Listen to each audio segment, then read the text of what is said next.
talk about a note there.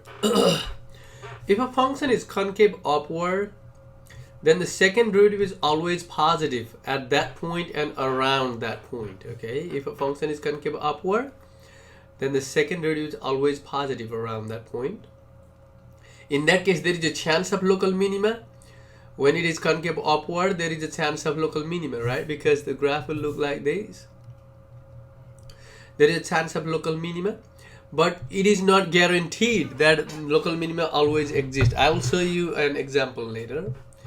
Also, if a function is concave downward, there is always the second derivative is always negative, right? And there is a chance of local maxima, but it does not guarantee that it exists. Okay.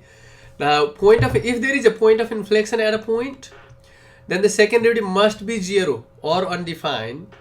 But if the second derivative is 0 or undefined, it does not guarantee the backward. Okay, it is just true forward, but not the backward. Okay, let us see this example. This function is, let's see, this function is concave up. You see that? It is concave up from 3 to infinity.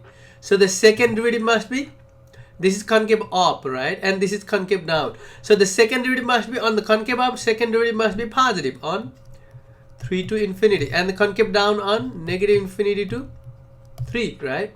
And x equals to 3 is the point of inflection. Why? Because it is the boundary between the concave up and concave down. Because it is the boundary. So the definition of the point of inflection is the boundary between concave up and concave down, or concave down and concave up. Okay.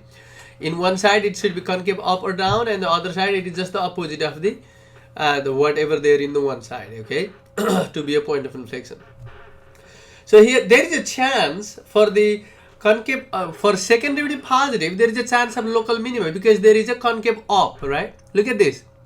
This is concave up. There is a chance of local minima, but in this case it does not exist because that 3 is the to have a local minima, we need to have like decreasing and then increasing, right? For the local minima, and for local maxima we need to have increasing and then decreasing. But here it is just concave up. It has increasing portion but not the decreasing portion. So it is the increasing portion on the right side, but there is no decreasing portion, right? We need to have this type of graph to have a local minima. But it is just a concave upward and downward. There is a point of inflection, but there is no local max and local mean in this graph.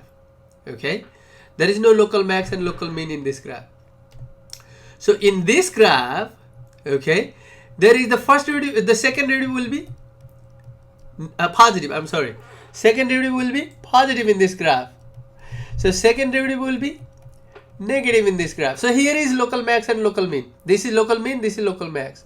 But in this case, the second derivative is positive, second derivative is positive here, second derivative is negative here, but there is no local max and local mean. So what I'm trying to say here is, if a function is concave up, the second derivative is positive in that region, around that point or in that region, and there is a chance of local minima, but it does not guarantee. There is a chance only. If there is a concave down, then the second derivative is negative, there is a chance of local maxima. If there is a point of inflection, then the second derivative is always 0 or undefined. But the other way does not work here. Okay, the second derivative 0 does not imply the point of inflection. Okay, so let us look at this. What is the relationship between the concave up or down and local max, local mean?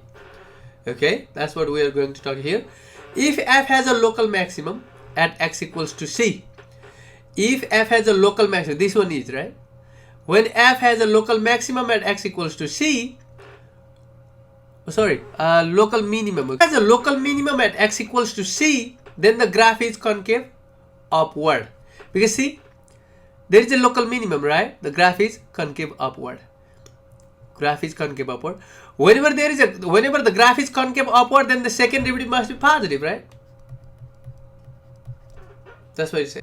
If f has a local max, this is the case of local max at x equals to c, then the graph is concave downward, right? Whenever graph is concave downward, then the second derivative will be negative around that point. But concave upward or concave downward does not guarantee the local max or local mean, as we see this in this graph, right? There is a concave upward, but there is no local max or mean. There is a concave downward, there is no local max or mean. That can happen. Okay, let us do one more example about the concave up and concave down that has a trig function. So determine the interval on which fx equals to 4x plus 6 over sine x. So 4x plus 6 over sine x.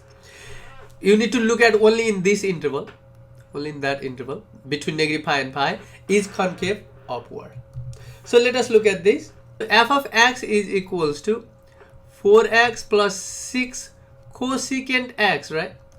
We know the formula of cosecant x, that's why I want to use that. So what is f prime?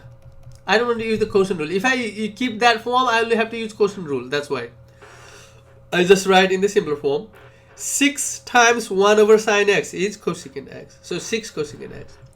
So 4 minus, what is the derivative of cosecant x? So 4 plus, what is the derivative of cosecant x? 6 negative cosecant x times cotangent x. That is same as 4 minus 6 cosecant x times cotangent x. This is the derivative. Now for the concave up or concave down, we need the second derivative, right? Let's find out the second derivative. So how much is that? This is 0, right? The derivative of 4 is 0. So you need to use the product rule here, right? Let's use f times g because the derivative of this will be 0. So we need to find out the derivative of that one. So it is negative 6 times f prime is negative cosecant x times cotangent x times g is cotangent x, right? And then plus f times g prime is cosecant x times the derivative of cotangent x is negative cosecant x square, cosecant square x. That's what you get, right? If you simplify, what do you get? Negative times negative is positive. 6 cosecant x times cotangent square x plus minus, basically there is a product of plus and minus, cosecant cube x. Oh, there is a plus 6, right? Because there is negative 6, you need to distribute with that. So can you factor out something or no? Yes, we can, right? Let us factor out 6 cosecant x. What is left is cotangent square x and then plus cosecant square x. So what are the values of x? Now we see what values of x makes f double prime 0 or undefined. If we set x equals to 0, that will be infinity because cosecant 0 is infinity and cotangent 0 is infinity as well. So x equals to 0 makes y double prime or f double prime undefined here. You understand? So x equals to 0 is basically the possible point of inflection. Okay, but f double prime 0 does not imply it is a point of inflection, right? So it may or may not be. But are there any other values that makes it 0? So cotangent square x plus cosecant. What we do is let's do f double prime equals to 0 implies 6 cosecant x times cotangent square x plus cosecant square x equals to 0, right? Either 6 cosecant x equals to 0 or cotangent square x plus cosecant square x equals to 0. You see that? But what is your x? You can take x value between negative pi and pi only.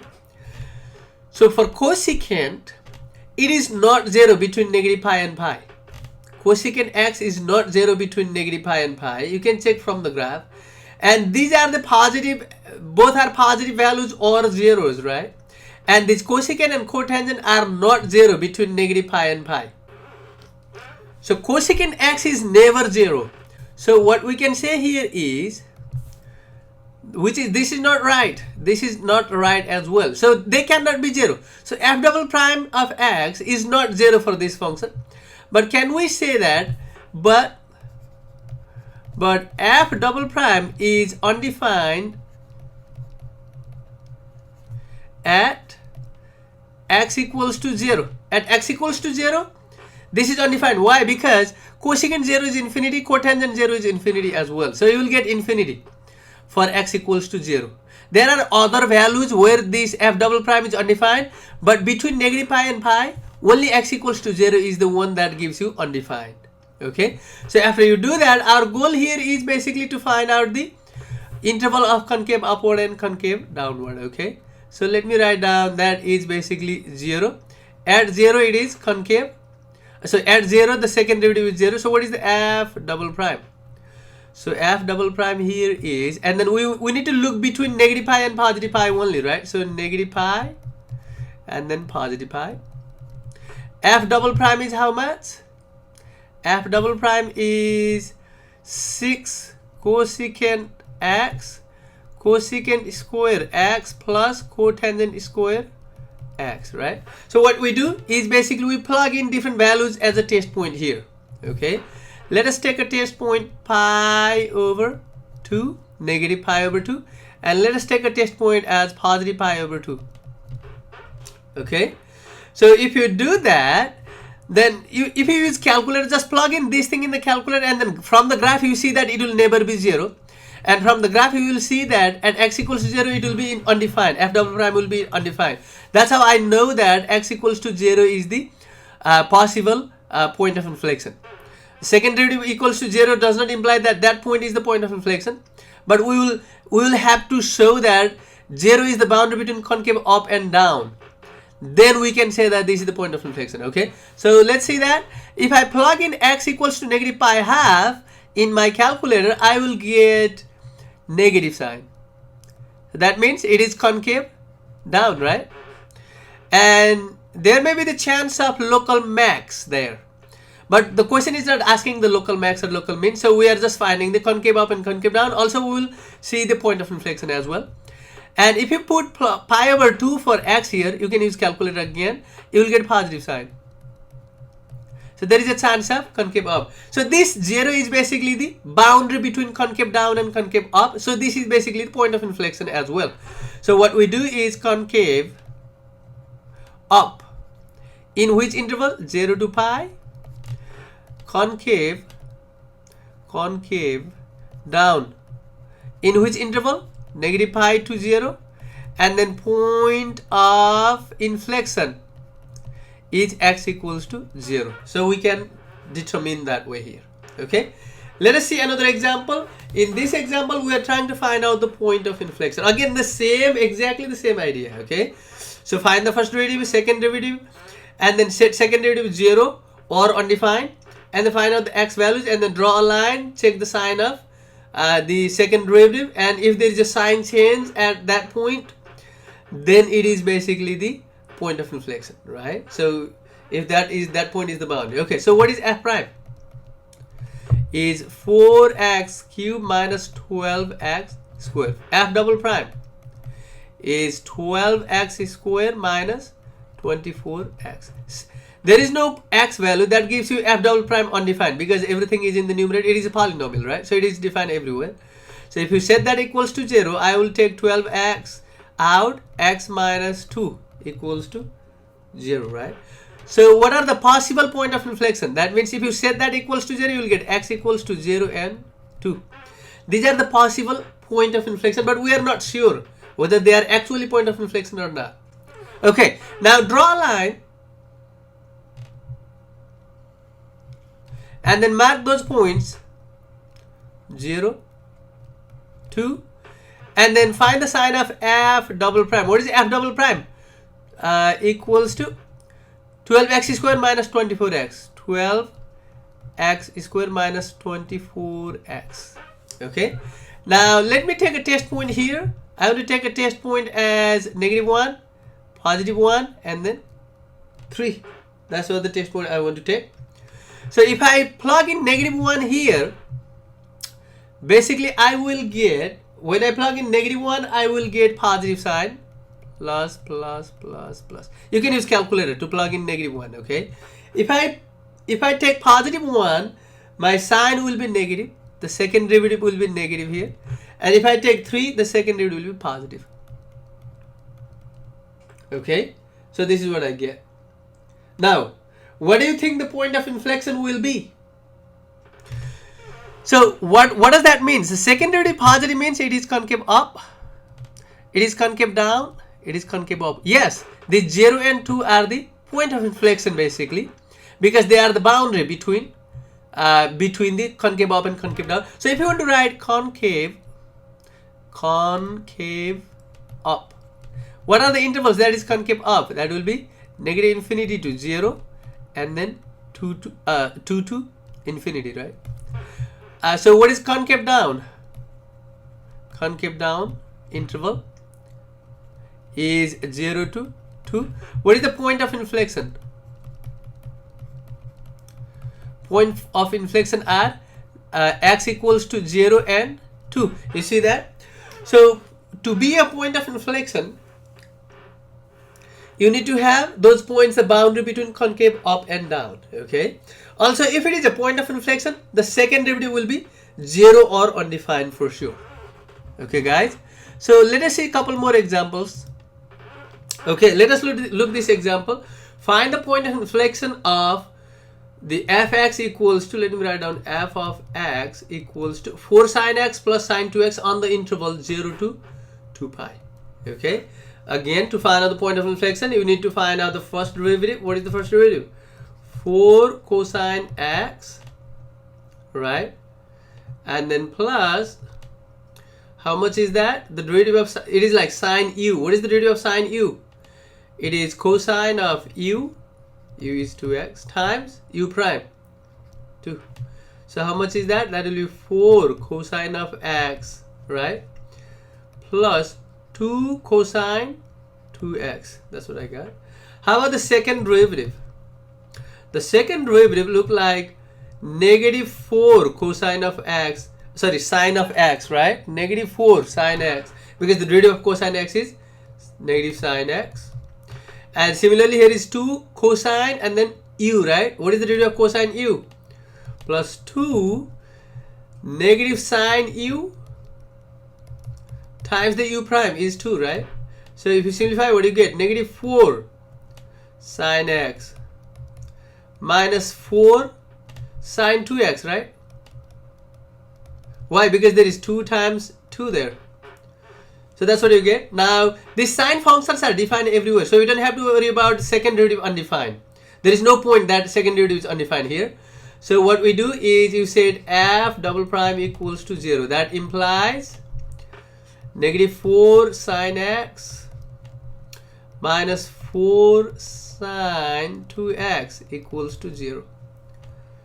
So do you know what is the formula for sine 2x? It is 2 sine x times cosine x, right? So it is -4 sine x minus 4 times 2 sine x times cosine of x equals to 0. What can we factor out? This is common, right?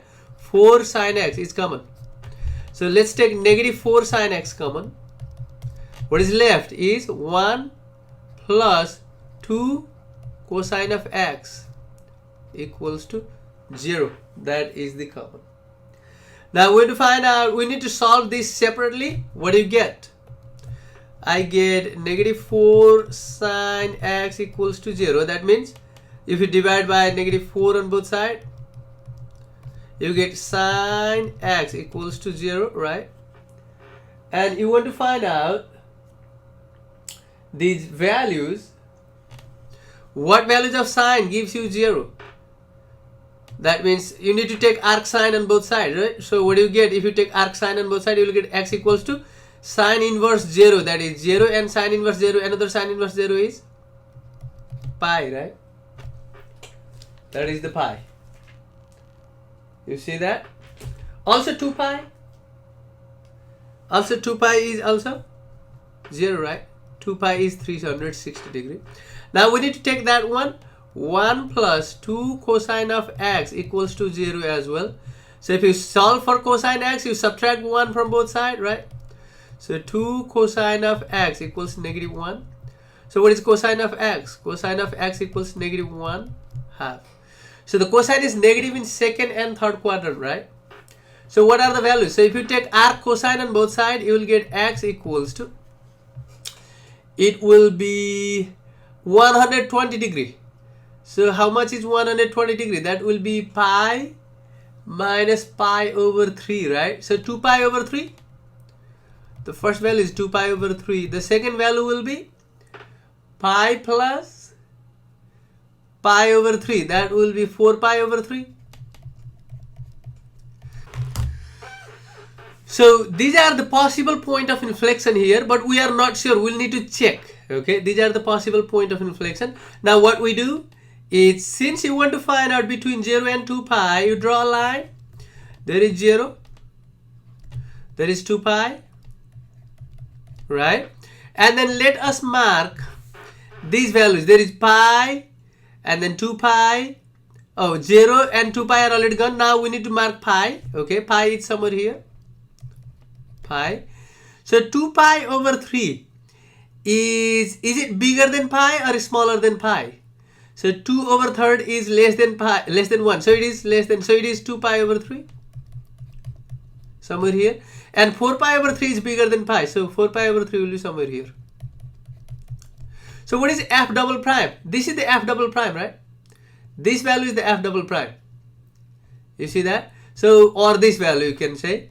So we need to find out the sign of f double prime. In each of these pieces, we will pick different test points, right? So f double prime is equals to -4 sine x minus 4 sine 2x. You see that? Now what I suggest you to do is you enter this thing in your calculator and plug in these plug in the test points there. Okay, let me pick a test point here, test point here, test point here, and test point here. So what test point do you want to pick here? You want to pick 2 pi over 3. What is the point less than 2 pi over 3? 2 pi over 4? Yeah, that is less than 2 pi over 3. That is pi over 2, right? You can put pi over 2 as a test point. Another test point. How do I do that? Another test point here. So what I do is, if I don't know what falls in the middle, I will take the average of those two. So 2 pi over 3 plus pi will be 3 pi over 3, right? 2 pi over 3 plus 3 pi over 3 will be 5 pi over 3 divided by 2, right? So 5 pi over 10. I'm taking the average of those two. Okay. Similarly, average of those two, it is 3 pi over 3 plus 4 pi over 3 will be 7 pi over 3 divided by 2. That will be 7 pi over 6. You can do that. Oh, by the way, is it 5 pi over 2? 5 pi over 6, I think. It is not 5 pi over 2.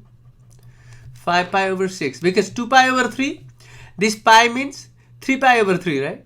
This is basically 3 pi over 3. I want to find out the average of those two. So 2 pi over 3 plus 3 pi over 3 will be 5 pi over 3 divided by 2 will be 5 pi over 6. 7 pi over 6. And I want to find out one number that is in the between those two. So that will be 4 pi over 3. That will be 6 pi over 3, because this is 6 pi over 3 is 2 pi, right? So 4 pi over 3 plus 6 pi over 3 is 10 pi over 3 divided by 2 will be 10 pi over 6. That is basically 5 pi over 3. That is in the middle. So what I do next is I will plug in this test point in the black color here in place of x and then check the sign. Okay, that's what I want to do. And then if I get positive, I will write plus plus plus. If I get negative, I will write minus minus minus, and then I will determine the concave up, concave down, and point of inflection. Okay, so so for the point of inflection, so let me write down the sign there. So these are the possible point of inflection, right? So if I put the sign here, so let me check the sign here. I want to use calculator for that. Okay.